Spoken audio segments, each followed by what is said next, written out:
সম্মানিত উপস্থিতি, আপনারা যারা উপস্থিত হয়েছেন আপনারা দলের সামনে একটু চলে যান।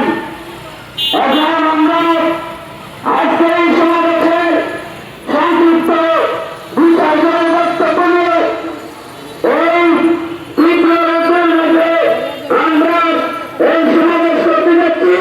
প্রশাসনকে আমরা বলতে চাই এই রুদ্র আমাদেরকে ক্ষমতা করবে না যতক্ষণ পর্যন্ত আমার ভাই রইস ভাইয়ের হত্যা যতক্ষণ পর্যন্ত গ্রেপ্তার না করা হলো ততক্ষণ পর্যন্ত এই হবিগঞ্জের সুবিধাটা না থাকবে ইনশাআল্লাহ।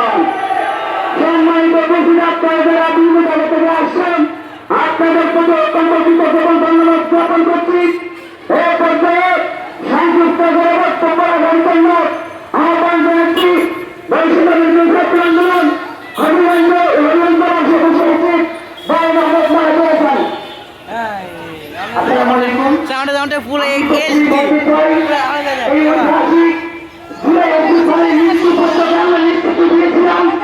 একটি বিশেষ সম্প্রদায়ের সাথে বৈষম্য করে আমি আর তা বসে দেখার জন্য নয়।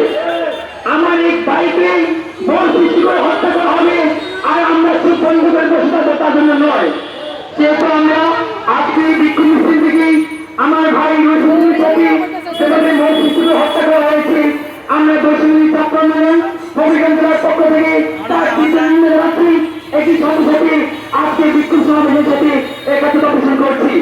আমরা বলতে চাই 90% মুসলমানদের দেশে এই সাধারণের পূর্ণভূমি আমার বাংলাদেশে যেভাবে একজন আলেমকে মন সৃষ্টি করে হত্যা করা হয়েছে এবং এই ব্যাপারে সৃষ্টি করছে।